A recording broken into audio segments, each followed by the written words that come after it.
Hey everybody, this is David, Carolina Luthier, and here today, starting on a somewhat big project. We have a very nice 43 D18 here that is in really good shape as far as finish and no dings or dents or anything, but it needs all of the usual maintenance that a guitar this age would need. Biggest thing is we're gonna have to do a neck reset on this guitar, which is by any Martin that's at least 50 years old probably needs one if it hasn't had one already. We have the usual crack running under the strings right here on the top. It happens on just about all Martins as well. We're going to do a full refret on this because the frets are worn, then they're popping up on the ends. And we'll also need to replace the bridge on this one because this bridge has been shaved down to nothing. It's a common practice to try to delay having to do a neck reset. Back in the days, people would shave the bridge down a little bit thinner so they can get a little more saddle height. Not really recommended because it does hurt the value when you do that. And you get down too thin, they have a tendency to crack and hurt your sound as well. So we want to replace this bridge, do a full refret, and reset the neck. Other than that, this guitar is pretty solid. Apparently, the owner says that it's the person he acquired from. Apparently, didn't play it very much. It was probably looked like it was set under a bed for a long time. We have some oxidation in the finish and the usual crackling that happens with these old finishes. But other than that, this guitar has very few dings and dents, very little wear on it.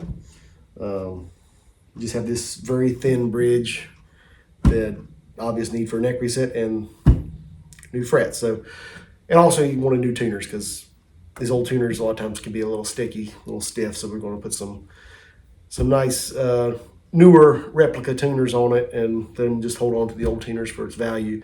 So first thing we got to do is we're going to pull this bridge off because I kind of go by the angle of the neck in relation to the bridge when I do a neck reset. So we got to get this bridge right before we do anything else. So first thing we're going to do is get all the strings off. We're going to take this bridge off and get started making our new bridge. Okay, so first things first, we got to get this old bridge off. This thing was shaved down super thin at some point, which is a common practice people will do to try to delay having a neck reset. As that angle changes, they'll just shave this bridge down instead of resetting the neck so they can get enough string height here. So what I've got here is these two steel blocks I've heated up on the hot plate to around 250 degrees. They've been sitting here for about 2 or 3 minutes. And we're going to take our palette knife and start trying to work this bridge loose.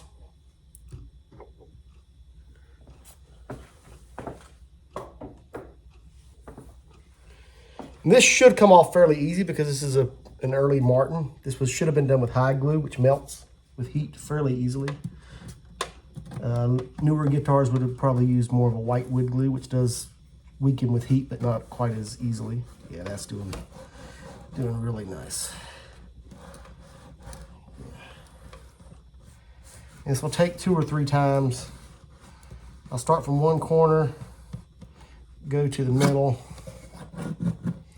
and come back the other direction. Because when you take that last little bit, a lot of times it wants to pull a chip of wood out. I'd rather pull a chip out from the middle than to pull it out from a corner and take some finish with it. This one's coming off pretty easily. Yep.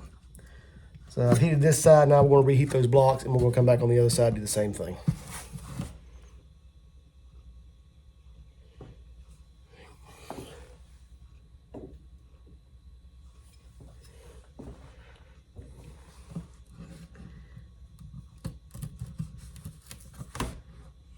Nice and easy. That's a good thing about being hide glue. This is easy to get off with heat.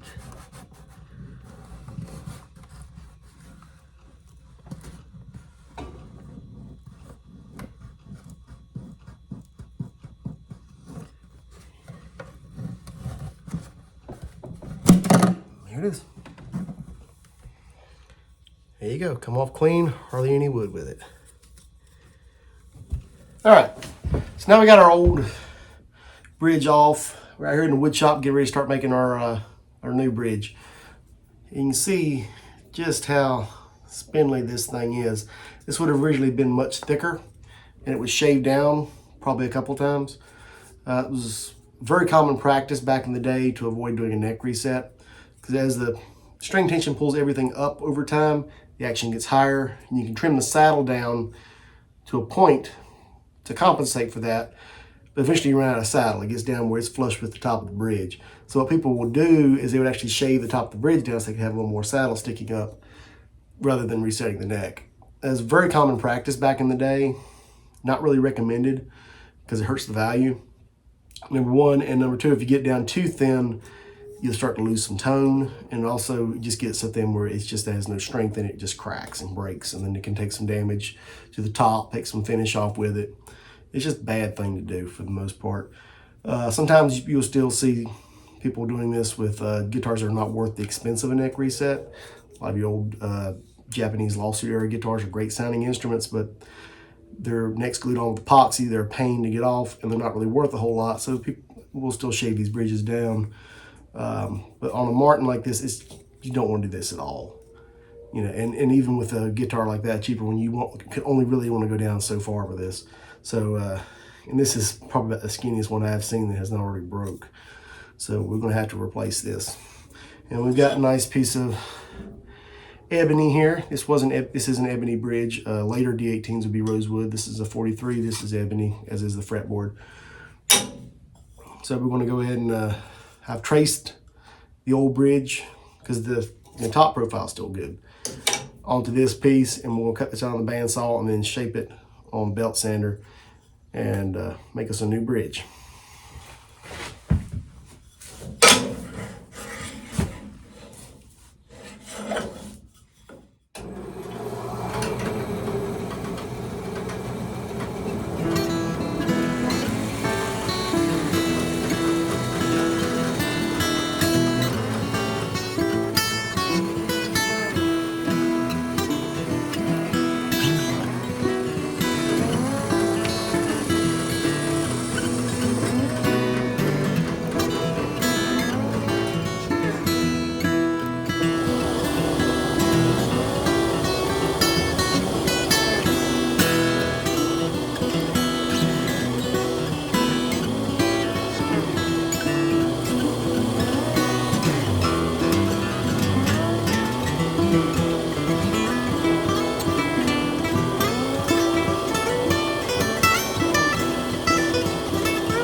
All right, so we've got our bridge cut out,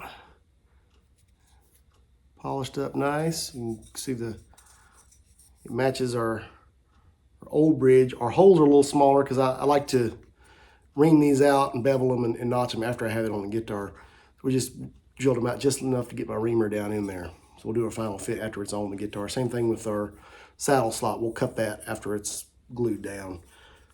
But we have our shape matches perfectly, and we can see we are quite a bit thicker. This is where it's supposed to look, not like this. And now we got to fit this to the guitar.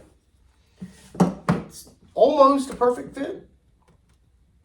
It does rock just a tiny bit. I could probably get by with it, but I like to have a better fit because this is perfectly flat right now. This is perfectly true. This went through the planer, so this is good and true. The top of the guitar is not perfectly flat. Now, if you remember from my last video doing a acoustic guitar bridge, it was a Gibson. It had a pretty prominent belly, both from age and because Gibson builds them with a belly. Martins are built flat, but they do develop a little bit of a belly over time from string tension pulling up on it. This one's pretty good. It's not bad. It's just a little bit of a slight arch to it, which is normal. No flat top guitar is really completely flat. That's normal. So I'm not going to try to flatten this out or anything because this old bridge, even as skinny as it was not popping loose or anything. The belly is not too bad. It looks pretty flat. You might have to put a straight edge on it to see any bit of deflection. But it is just a little bit off. So we're going to go ahead and fit this to the top. So we're going to tape this up, put some dye on it, and mark our bridge and take it off till it fits perfectly flush. All right. So we got our guitar taped up where our bridge is going to go. And if you remember from my last video, if you haven't seen it before, we use the jar's about empty, but there's enough there. It's called inletting dies. This is stuff I learned how to use from I was doing gunsmithing work before I was a luthier, which I still do some gun work. It's basically just marking chalk mixed with a grease, and I'll just brush this on to footprint of the bridge on top of the guitar, which I've taped up so it won't get down the wood. This grease won't get down into the wood. I'm just going to brush that on there, then we'll press the bridge down on top of it, and everywhere it's making contact, it will leave a red mark, and we take that off with a chisel. And we keep doing that until we have good contact all the way across. It's a slow, tedious process, and like I said, this bridge is fairly close to fitting. The top of this guitar is not bellied a whole lot. I could probably get by without doing this, but I always like to make sure everything's just perfect.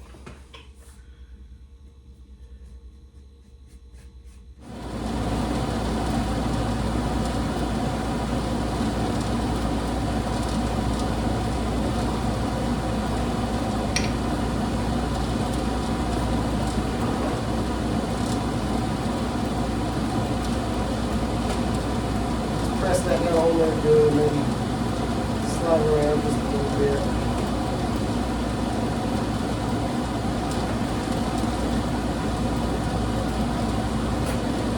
Now you see we're hitting in the middle but not along these edges here. So we'll just take that off until we have contact all the way around.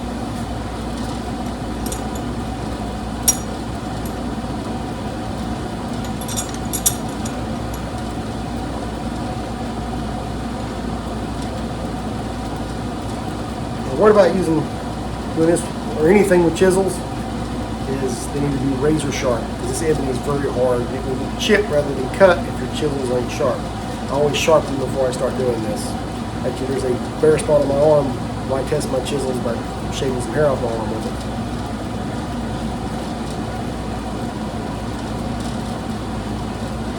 Good and sharp, you should be able to just shave just a tiny bit of wood off without pulling up any big chips.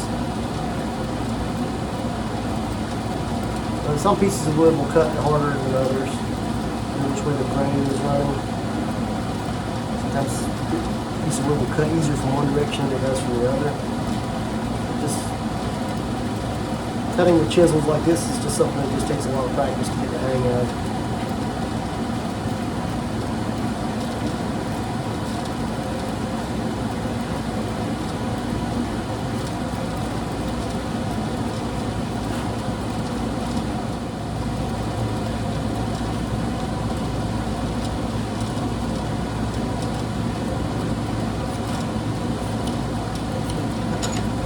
Do it again. Just repeat this process until we get a good fit.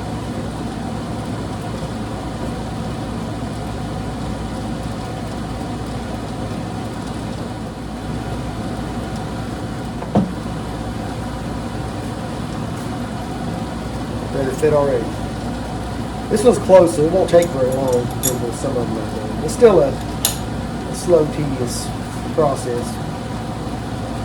Also, if you notice, I have my glue cooking over here in the glue pot, which I'll be using for that. We will be using hot high glue for this, as is correct for a guitar of this age.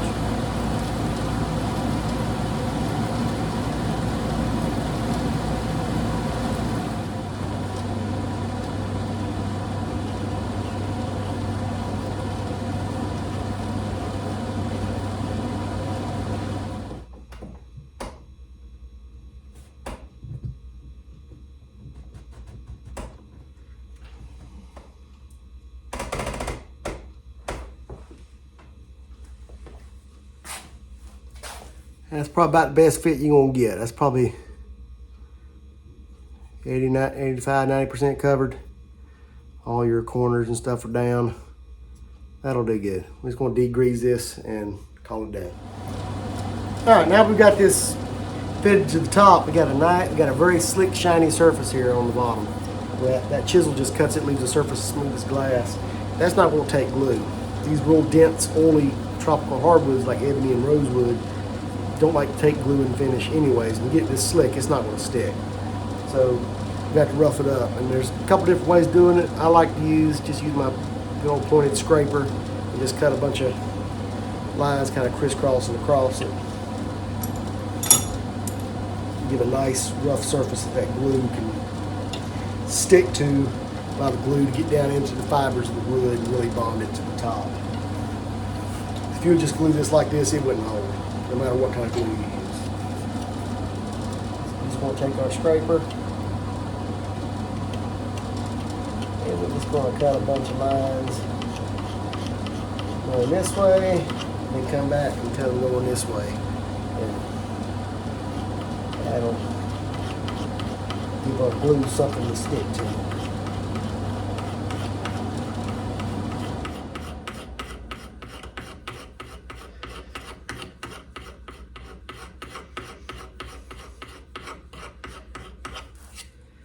Martin has a tool specifically for this. A lot of times you take an old Martin bridge, depending on the age of the bridge, you'll actually see kind of a textured pattern under this. And really any guitar, this is something you often see done at the factory.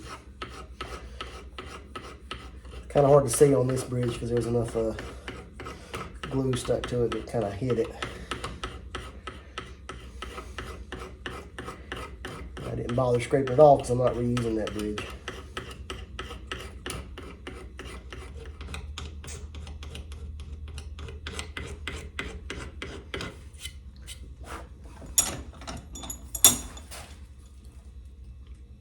There we go. Got a nice rough surface that glue can stick to. Now, all we got left to do with this bridge is glue it down.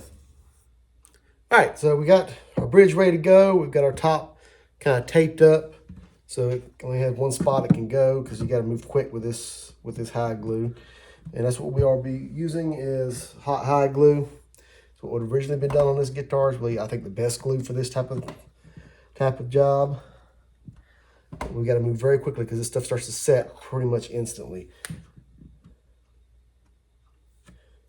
And I have another video on just doing a bridge on an old Gibson. Probably go a little more detail about the gluing and stuff on that. If you want to watch that, I'll link to it at the end of this one. But first thing I've coated this with wax on the outside, not on the bottom, to keep the glue from sticking to the surface of it. Now we've got to heat this and the top of the guitar to give us a little more working time with the glue. This stuff sets very fast. Anything we do to help that will make life a little bit easier.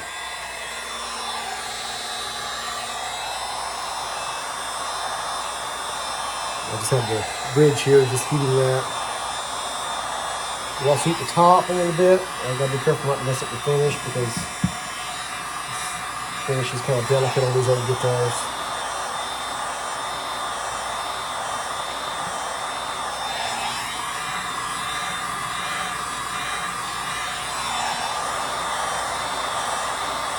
I'm a little more aggressive with my heat on the bridge because I don't worry about there's any finish on it.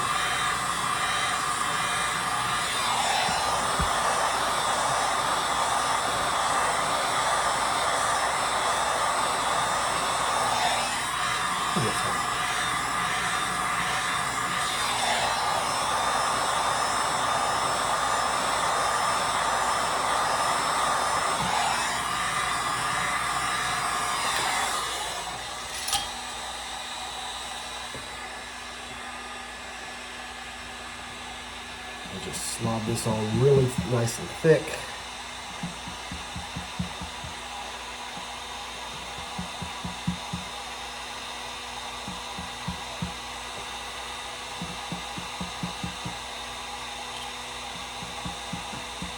Ideally, you want to have it in place and clamp down within 2 minutes.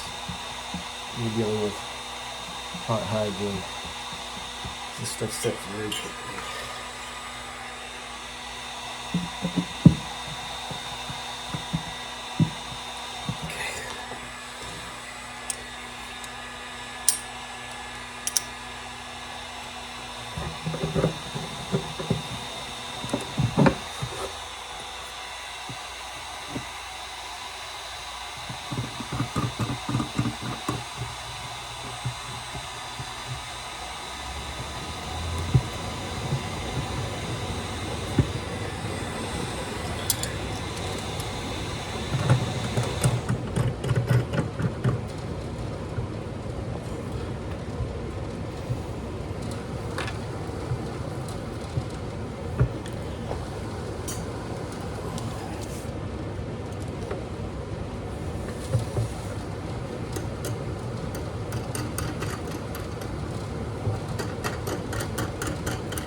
Okay, we're there.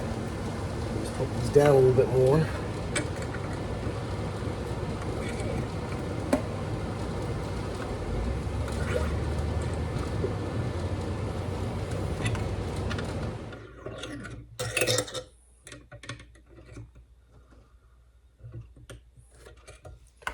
Okay, now we're just gonna let this sit for about 15 minutes.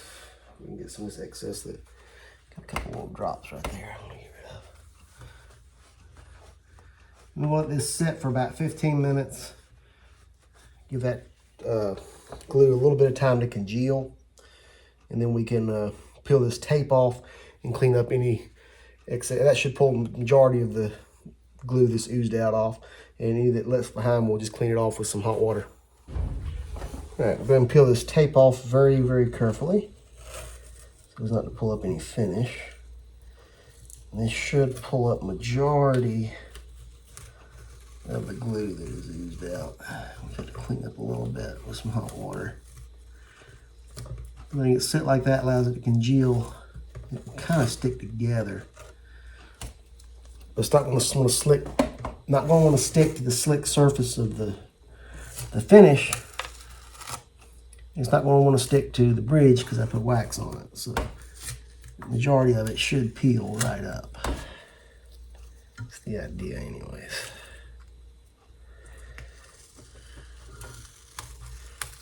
And this stuff hasn't completely crystallized and hardened, so I can just take some hot water. I still have my glue pot cooking just with water in it, no glue, to get rid of anything that's left behind. I did good.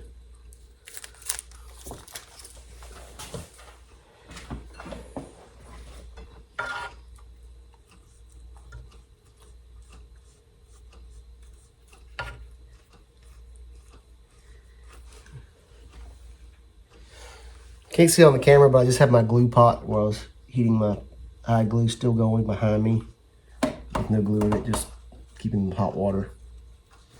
I'm using it kind of, we'll use this brush first, and then we'll take some Q-tips and really get down in there, get rid of excess glue that was left behind.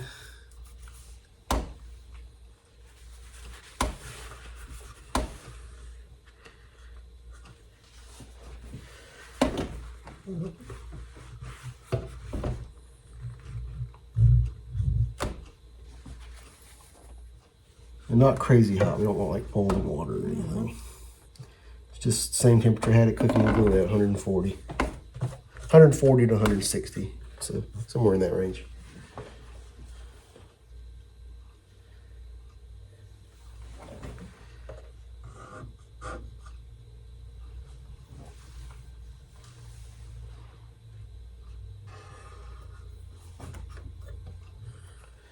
One thing you will notice if you're doing anything with water like this on an older guitar, old lacquer with cracks in it, the finish will get a little cloudy when it gets wet. That will go away. That will go away as it goes. So if you're working on a guitar and you see that, don't freak out. This old lacquer is not exactly impermeable. A little bit of moisture does get through it.